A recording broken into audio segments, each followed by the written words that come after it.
Hello. Thank you for taking the time to attend this meeting. We're here to discuss the recent security incident regarding the Abyssal Pearl oil rig. I'm Samuel Stuckey, and with me is Tegan Springer. we are part of the incident response team that has been assigned to work on this case.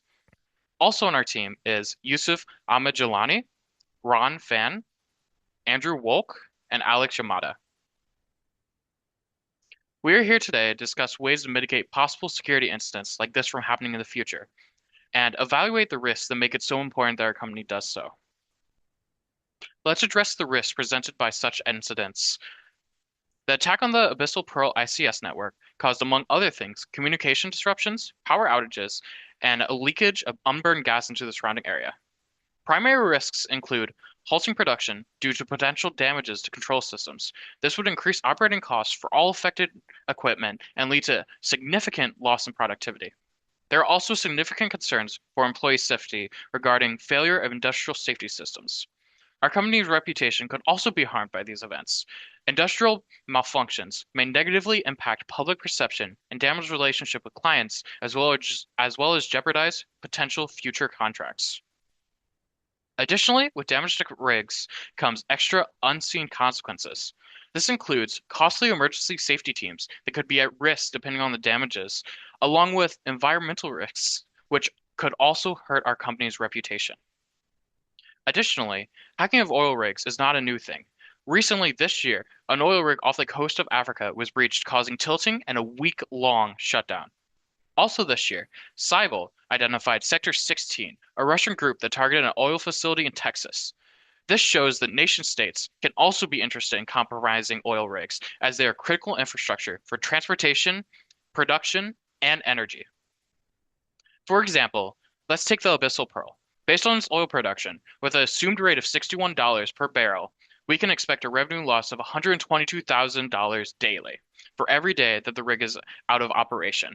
This is expected loss for only one rig alone, and the scale of potential production loss would increase significantly if such events occurred on multiple platforms. Now, Tegan will cover risk mitigation strategies. So now we would like to talk about the strategies of our response to this situation and how we plan to mitigate the risks that we have previously reviewed.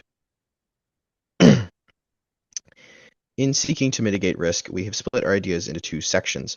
Firstly, regarding our employees, we seek to bring on more people onto our team to be able to more effectively manage incidents like this and mitigate against them.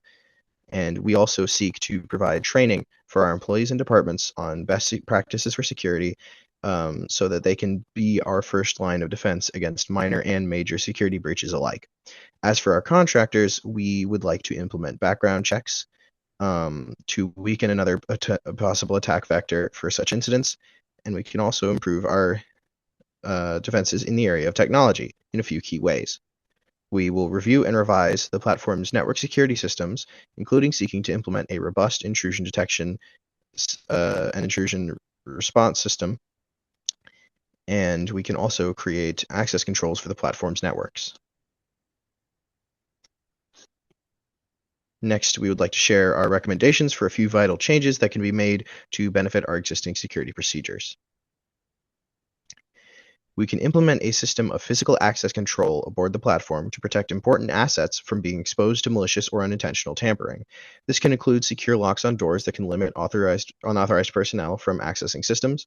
We can also form a set of regulations to ensure security compliance in engagements with contractors, potentially by following and adapting rules for contractors as outlined in the FAR's 52204-21 Basic Safeguarding of Covered Contractor Information Systems regarding where they can go, what they can interact with, as well as by performing thorough background checks on these contractors.